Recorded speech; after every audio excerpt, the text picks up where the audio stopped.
And so are you ready? Now, any church in the and so they are trying every family. I become.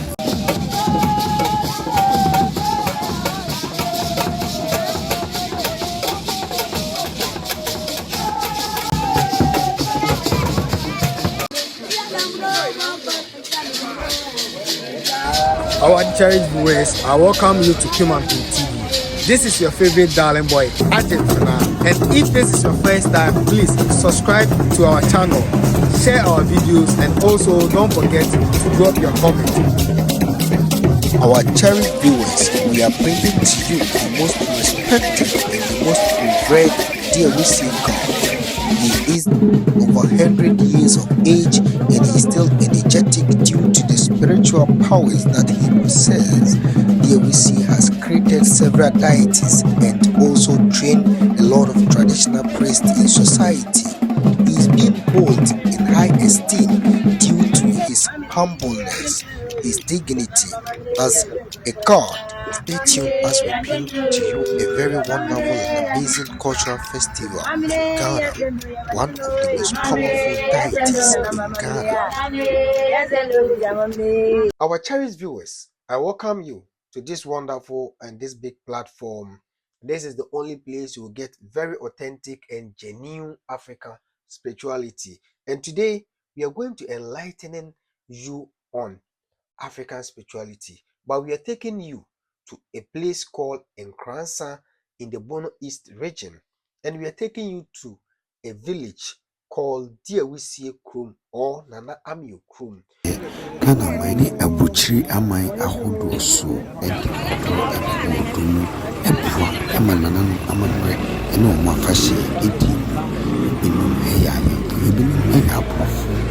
That place is notable for a famous Diawisi deity or Diawisi god in Ghana. So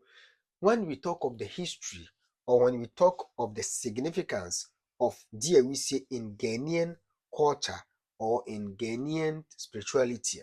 then we are talking about a very great god or a very great name. Na adeɛ baako a kyɛ sɛ ɛyɛ me nwanwa, one thing that marvels me ɛne sɛ wokɔ Diawisi kurom a na wohwɛ ɔpanin a yɛfrɛ no Diawisi a ne din de Nana Amio no a ɔno ankasa ne nana a ɔno nso yɛfrɛ no Diawisi anaasɛ Nana Amio Junior no, ɔno ankasa anwanwadeɛ a ɔreyɛ akyɛ sɛ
na die wo mu nie ene medimu edo suko akọ ahonhonsem mu Africa spirituality in the Ghanaian context. Na se edemo kọ Ghana tetentre de borbor ade ene wiase nyina di adanse ese se wo ba Ghana babia na ekọ ehu ye kase ho ehu a omo eso nananom tete adom nkoma sem mu yie na chese o kọ ho Christ babia wo kọ ide nkransa na wo kọ so tete o kase nkransa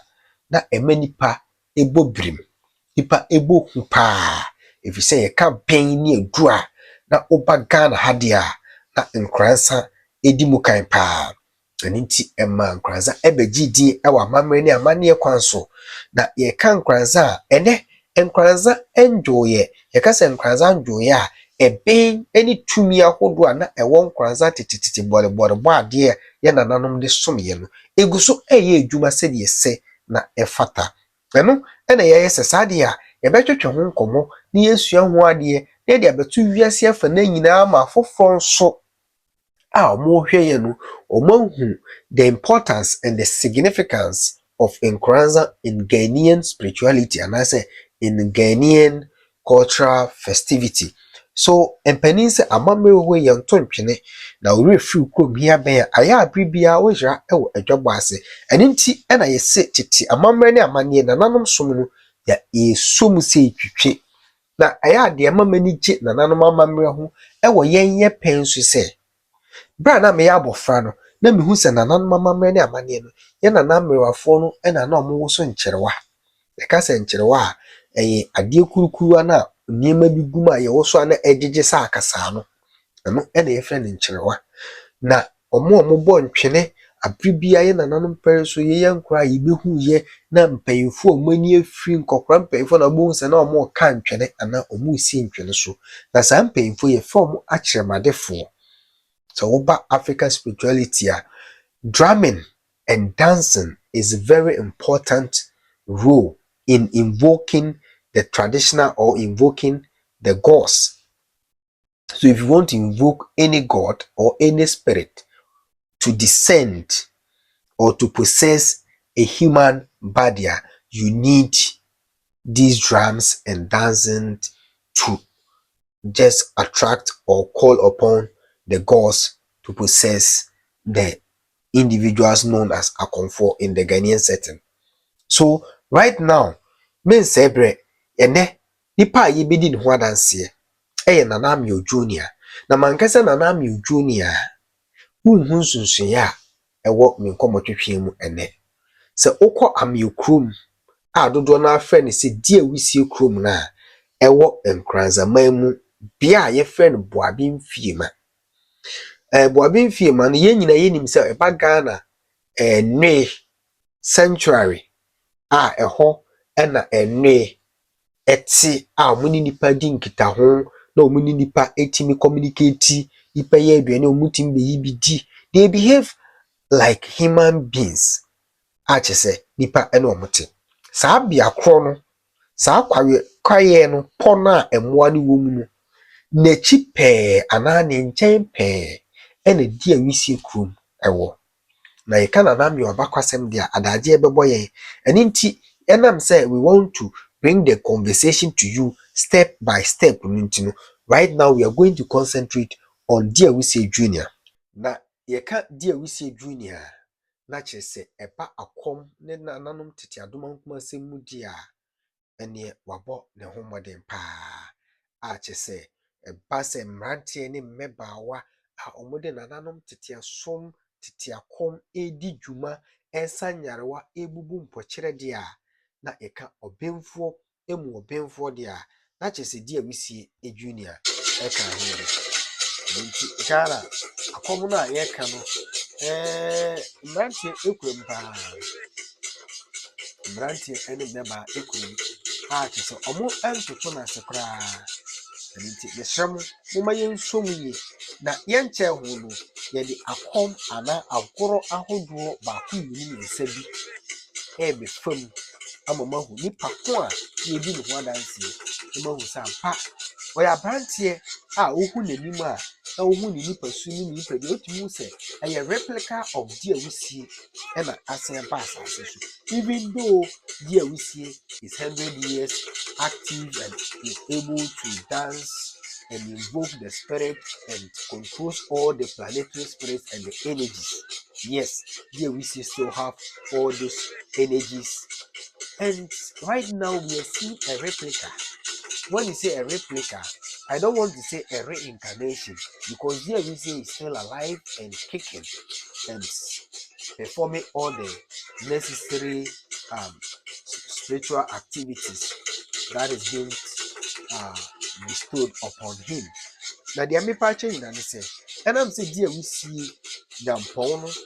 or the so one who deem no tinkum, then so ya war before beer or yen nana, or also Eddie Nana Amio Junior, yet in a 2 year we see look a copy that our tea energy, what they come energies are all the sign yarwa, energies are all the people go 4th case near ma who do be artists overcoming. Ɛyɛ me fɛ, ɛyɛ me anigye. Ɛno nti ɛnnɛ ɔno ɛna yɛyɛ adwene sɛ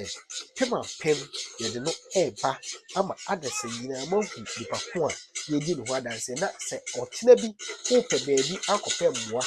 wopɛ baabi akɔpɛ ayaresa, bammɔ, wopɛ baabi akɔpɛ sɛ nhyira anaa yiyidie bɛbɔ wɔ kwan mu, woyare anaa bɔnefoɔ akye wɔto afiase,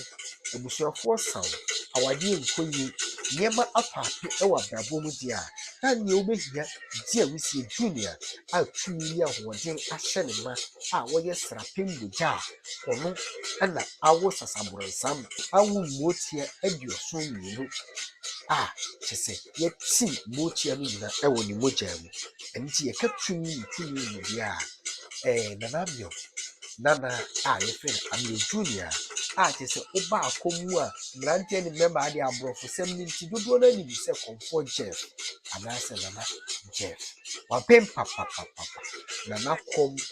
ne n'ahobraseɛ ne ne fa ahoma ahofama a wɔde ma nananom som no a wɔkeka na ɛfɛ. Yɛse kɔtɔ wɔ hɔ yi ɛnwo anoma. Ɛno nti Nana Amio twotwomutuo ne mogya kankankan ɛna ɛno no. Ɛno nti na ɛsɛ fata sɛ ne nnwuma pa a ɔbɔ ho dawuro ɛne ahoɔden a ɛkura no ɛwɔ sɛ yɛde bɛto dwa ɛma anasa ɛhu deɛ ɛrekɔ so. Ɛno nti mogye berɛ na monhwɛ Nana Amio Junior ɛyɛ akɔm ahodoɔ a kyɛ sɛ wakɔm ɛwɔ nananom asom mu ɛne nsɛnkyerɛnne ahodoɔ a ɛyɛ a ɔyɛ. Tumi wura nkasɛnkasɛ yɛhwɛ wo.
saa ɛna yɛbɛkɔ so adi nanamio ɛho adanseɛ na yɛkɔ mu a